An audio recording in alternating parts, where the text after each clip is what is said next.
सभापति महोदय, मैं आपका आभारी हूं। आपने आज इस सदन के सामने जो एक महत्वपूर्ण मसला हम सभी लोग प्रजातंत्र में चर्चा, आलोचना और क्रिटिसिज्म इज इनएविटेबल होना स्वाभाविक भी है। शायद यही हमारी शर्त रही है प्रजातंत्र की सदियों से।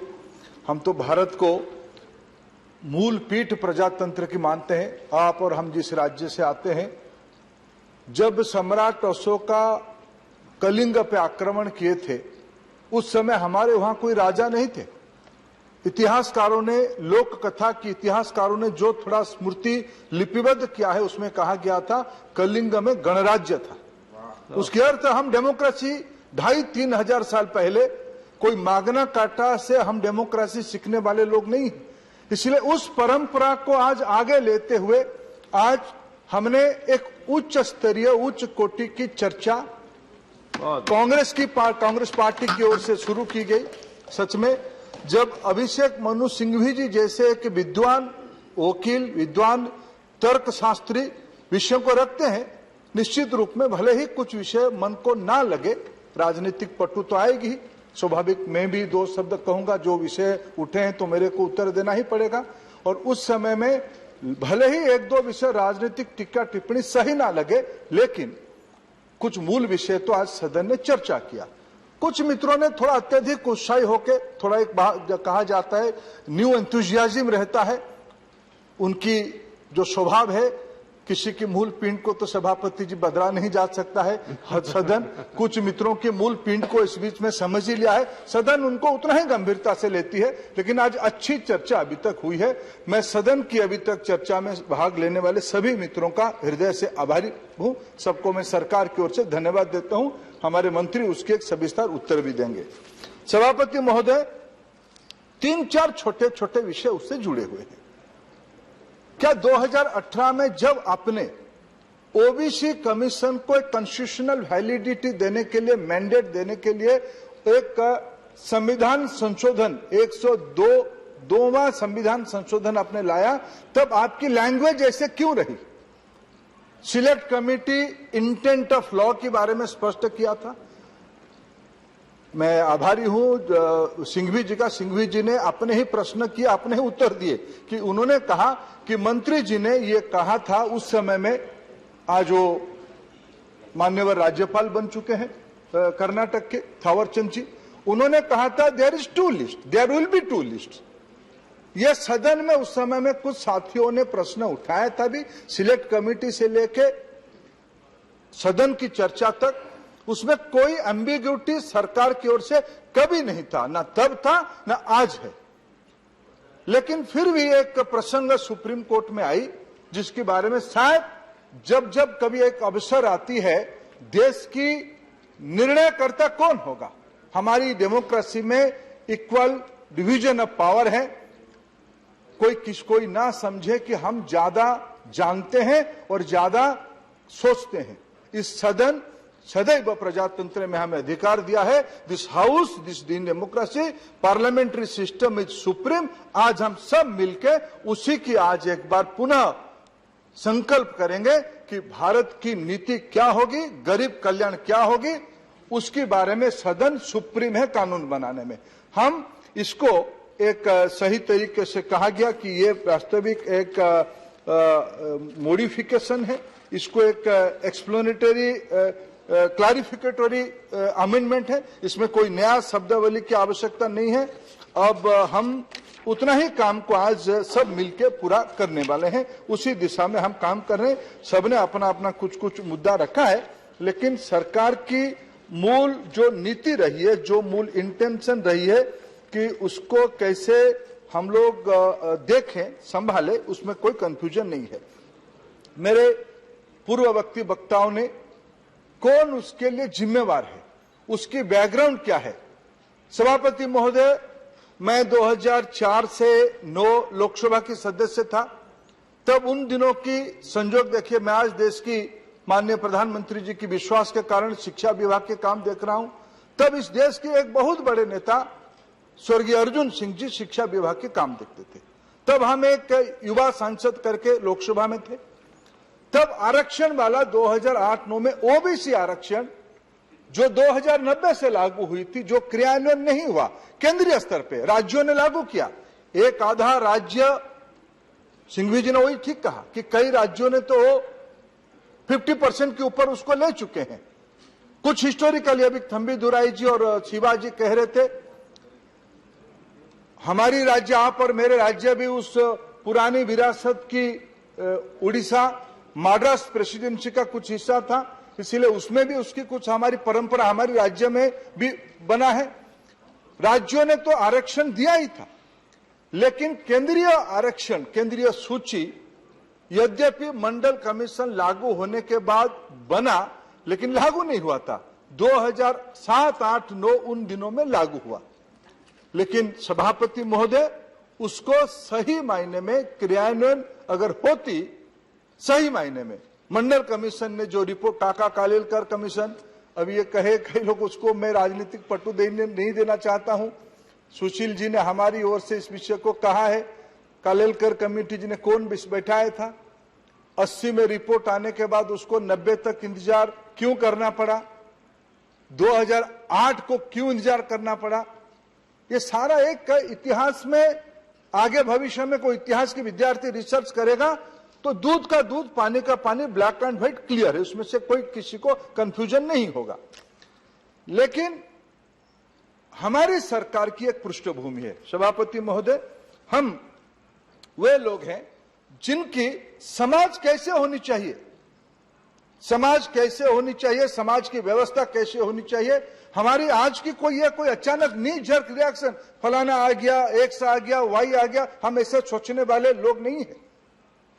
प्रधानमंत्री नरेंद्र मोदी जी आज कुछ निर्णय करते हैं तो उसमें एक सदियों से जो कुछ विचार इस देश में है, सबकी समान अधिकार है, इसलिए हमारी सरकार की नीति रही है सबका साथ, सबका विकास, सबका विश्वास। सबका, जिसकी जो अधिकार है, जिसकी जितना भागीदारी है, जिसकी जितना संख्या है। अमूमन कुछ लीगल इशू हमको मिले हैं, रातों रात हम उसको चेंज नहीं कर सकते हैं। उस विषय को हमको ध्यान में रखते हुए अगर हम कुछ काम आगे बढ़ते हैं तो हमारी इंटेंशन के ऊपर किसी को शक नहीं होनी चाहिए। मैं 2-3 उदाहरण देना चाहूंगा। मैं जब शिक्षा विभाग, मैं बहुत पुरानी बात को नहीं जाऊंगा, लीगल इशू तो है ही, उसको ठीक कैसे करें, आगे कैसे बढ़े। सुप्रीम कोर्ट ने एक अनावश्यक हमारी अथॉरिटी पे एनक्रोच किया था। आज सब हम मिलके, उस समय में आप भी थे सदन में, बहन हमारी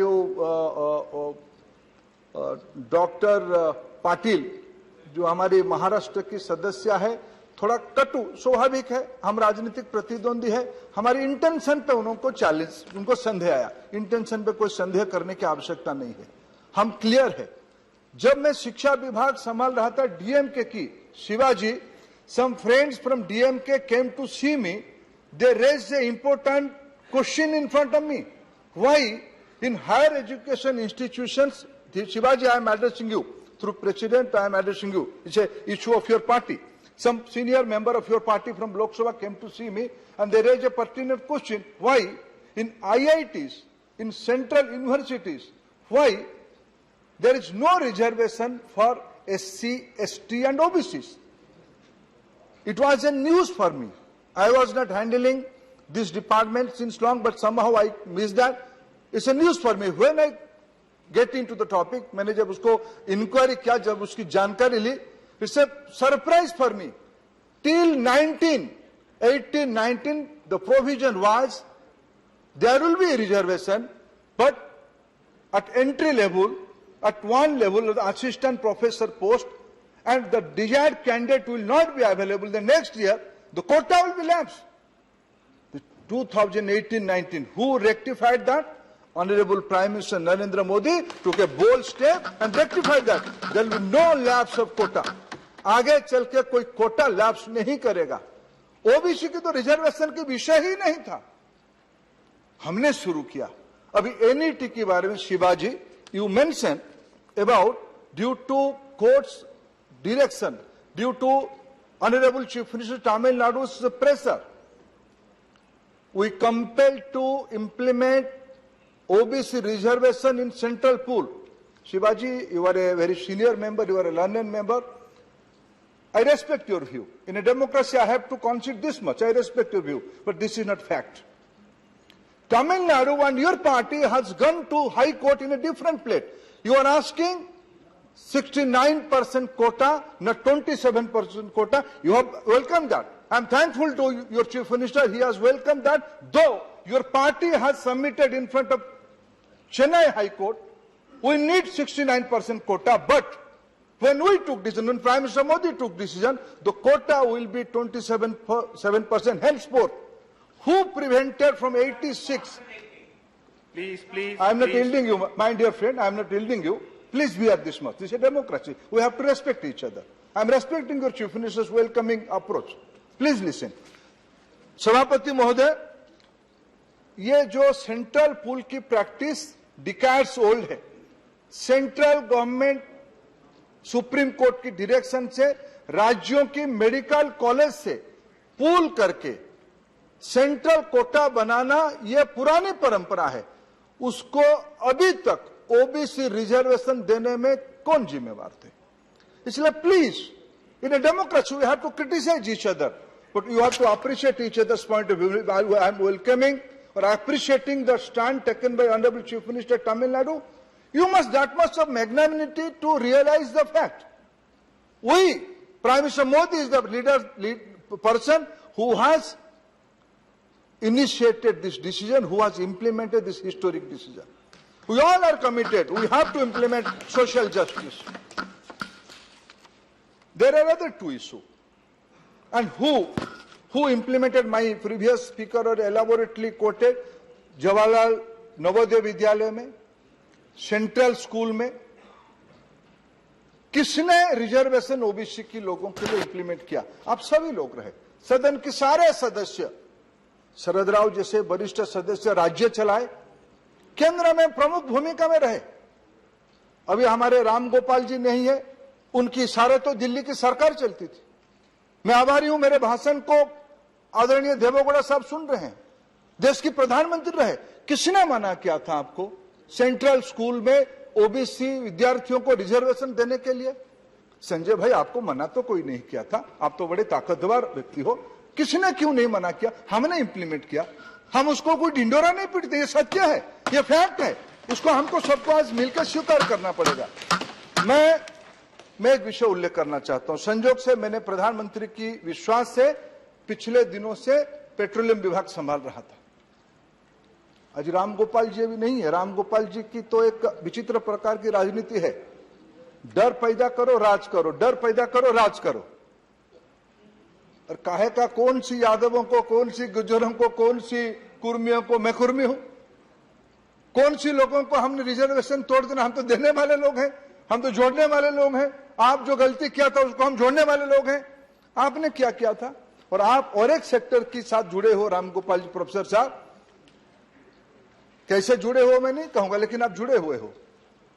मैं पेट्रोलियम विभाग के कामकाज संभाल रहा था.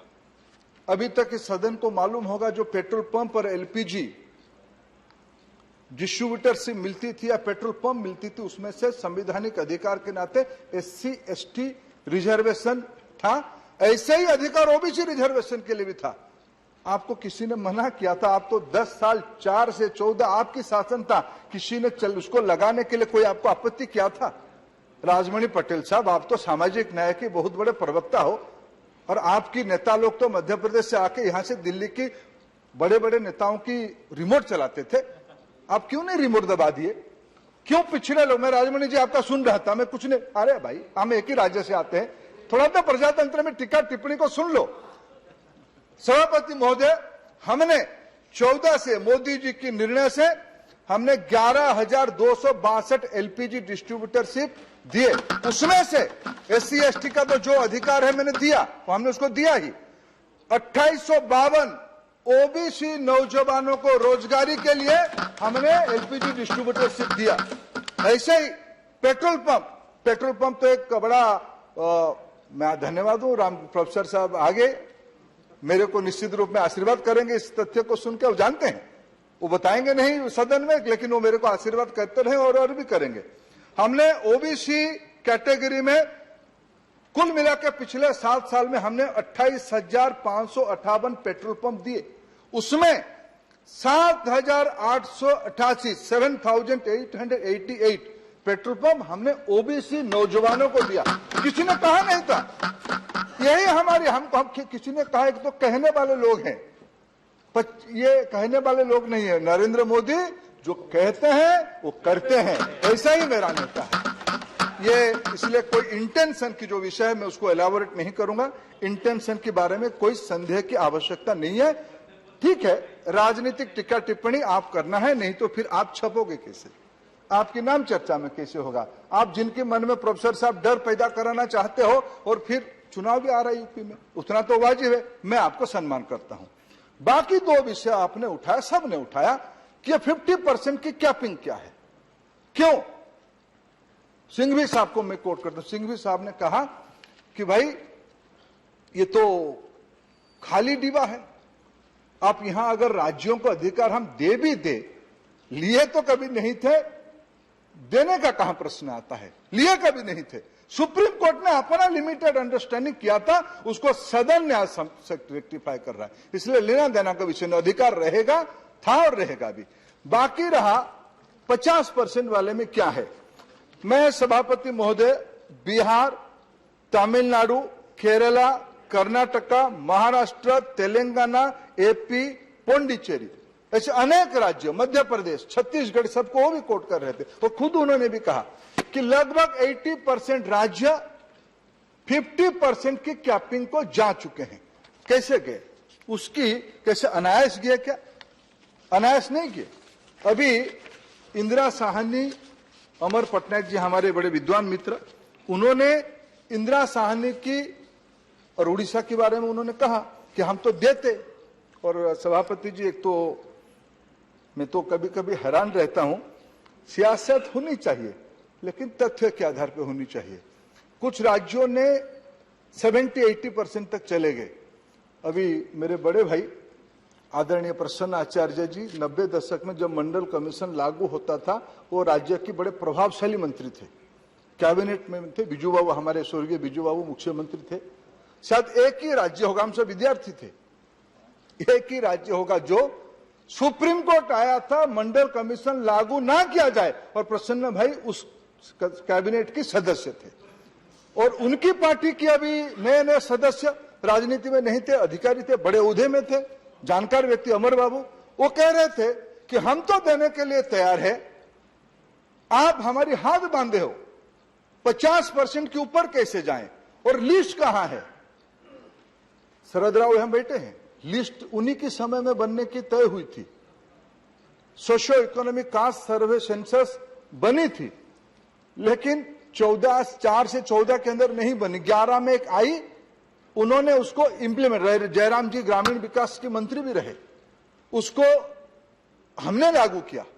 जैसे जैसे भी बना, मैं तो बड़े अभिमान के साथ कहता हूं, प्रधानमंत्री आवास योजना में करोड़ों की घर हम उस लिस्ट में सीमा थी, उस लिस्ट में जाति वाला विषय में कई प्रकार की विसंगतियां थी, लेकिन हमने यूज किया उसको। हम ऐसे लोग नहीं है कि आपने अच्छा नहीं किया तो उसको हम लागू नहीं करेंगे। मैंने पेट्रोलियम विभाग के काम संभाला, कल माननीय प्रधानमंत्री जी, पुरी जी, कल को मैं बधाई देता हूं, सदन की ओर से पुरी जी को बधाई देता हूं, कल उन्होंने 1 करोड़ नया एलपीजी कनेक्शन देने की फैसला किया। उसकी पहले हमने 8 करोड़ दिया, एससीसी लिस्ट के आधार पे दिया, एससीसी लिस्ट के आधार पे दिया। इसलिए देश में कास्ट सेंसस ये ऐसे इवोल्यूशनरी प्रोसेस है, कास्ट सेंसस नहीं होने से नहीं होगा ऐसा नहीं है। अनेक राज्यों ने उसको आधार माना है। अभी शिवाजी और थम्बीदुराई जी ने जस्टिस पार्टी की इतिहास बताते हुए मद्रास प्रोविंस की प्रेसिडेंसी की रिजर्वेशन सिस्टम को कोट कर रहे थे। सभापति महोदय, मैं पिछड़े जाति का व्यक्ति हूं, मैं आज क्रिमिलेयर हूं। हमारे राव कह रहे, बंदा राव कह रहे थे कि कहां क्रिमिलेयर, मैं क्रिमिलेयर हूं। मैं आज ओबीसी कहूं खुद को। मेरे पिताजी डॉक्टर है, लेकिन मेरे पिताजी से मैं सुना था बचपन में, उन्होंने बीसी स्कॉलरशिप से, जो मंडल कमीशन में रिकमेंडेशन बाद में हुई, उसकी पहले वो पढ़े, जो कालेलकर कमीशन में संविधान सभा में चर्चा हुई थी, उसी मद्रास प्रेसिडेंसी की परंपरा से उड़ीसा में बीसी स्कॉलरशिप से मेरे पिताजी डॉक्टरी पढ़े। वो बीसी स्कॉलरशिप मिला, डॉक्टरी पढ़े, तो मैं सभापति जी आपकी अनुमति में 2 शब्द आज कह पा रहा हूं। मोदी जी के आशीर्वाद से मैं मंत्रिमंडल में हूं। लेकिन शुरुआत कहां हुई? ऐसे ही सारा विषय कालेलकर कमीशन में कहा गया था, ऐसे ही सारा विषय मंडल कमीशन में कहा गया था। इसीलिए सभापति जी ये गैर जिम्मेवाराना होगा ये कहना, सभापति में समाप्त करता हूं, कि हमारे वहां लिस्ट नहीं है। उड़ीसा में आज भी लिस्ट है। आपको कौन मना किया था सुप्रीम कोर्ट आने में? 2014 में आपको एक दिखाना था 52% लोग उड़ीसा में पिछड़े जाति के हैं। आपकी मन में क्या है भगवान को, प्रभु महाप्रभु जगन्नाथ को मालूम होगा। आप सांकेतिक रूप में चले गए हाईकोर्ट में, कुछ लोगों को भेज दिए। तो आप ही के मंत्रिमंडल के कुछ सदस्य कहते हैं, राजा स्वाइन जैसे लोग कहते हैं कि भाई लोग निर्णय किए 27% रिजर्वेशन देने के लिए उड़ीसा में, फिर पीछे से किसी को भेज दिया हाईकोर्ट में, हाईकोर्ट ने स्ट्रक डाउन कर दिया। किसी ने मना किया था आपको सुप्रीम कोर्ट आने के लिए? भारत, अच्छा ठीक है, मैं अगर गलत हूं तो मेरे तथ्य को निकाल देंगे सभापति जी। अगर मेरे सभापति जी मेरे तथ्य गलत होगा तो एक्सपंज किया जा सकता, गलत होगा तो। लेकिन सभापति जी अभी सुशील जी उसकी ब्यौरा दे रहे थे, हमारे खिलाफ सुप्रीम कोर्ट ने स्ट्राइक डाउन किया, हमने स्पेशल लीव पिटीशन फिर डाला 8 दिन के अंदर। आप 14 से हाई कोर्ट में रिजेक्ट होने के बाद, स्ट्राइक डाउन होने के बाद आज 2021 में आने पर आपको आश्चर्य होगा, सदन को आश्चर्य होगा। उड़ीसा एकमात्र राज्य होगा जहां एक स्टेट लिस्ट है। ऐसा नहीं कि स्टेट लिस्ट नहीं है, सारे राज्यों में स्टेट लिस्ट है, मेरे राज्य में भी स्टेट लिस्ट है। उस स्टेट लिस्ट के आधार पे आपको एक ही राज्य शायद उड़ीसा होगा शायद जहां पिछड़े जाति की लोगों को रिजर्वेशन नहीं मिलता है। यह भी है, चलो प्रजातंत्र है, जब समझ में आएगा तब आप देंगे। गुहार करने के अलावा तो कुछ जगह नहीं है। इसीलिए जो कोटा और इंदिरा साहनी ने क्या कहा, इंदिरा साहनी वेंकटचलिया के जो 9 सदस्य कॉन्स्टिट्यूशनल बेंच ने कभी मना नहीं किया, विशेष परिस्थिति में राज्य अपना अधिकार जाहिर कर सकते हैं। राज्यों ने किया। इसलिए यह भ्रम फैलाना, केंद्र की कोर्ट में बल फेंक देना कि 50% के ऊपर आप आपके कारण नहीं जा पा रहे या लिस्ट नहीं है इसीलिए हम कर नहीं पा रहे, दोनों तथ्य की आधार पे नहीं है। सभापति महोदय, मैं सबको आज एक बौद्धिक चर्चा हुई, सबने मिलकर कुछ एक देश की वंचित वर्गों के लिए, गरीबों के लिए, विशेष करके सामाजिक दृष्टि से पिछड़े वर्गों के लिए आज सदन एकमत है। मैं फिर आप सभी सदस्यों को धन्यवाद देता हूं। हम संकल्पबद्ध है। सभापति जी, मैं एक ही थोड़ा शायरी तो कह दूं आज आपकी अनुमति से। हमारी सरकार की फिलोसफी मैंने बताया, लेकिन मैं इरादा भी बताता हूं। जब हौसला बना लिया है ऊंची उड़ान का, जब हौसला बना लिया है ऊंची उड़ान का, तब देखना फिजूल है कद आसमान का। धन्यवाद सभापति। Thank you honourable member.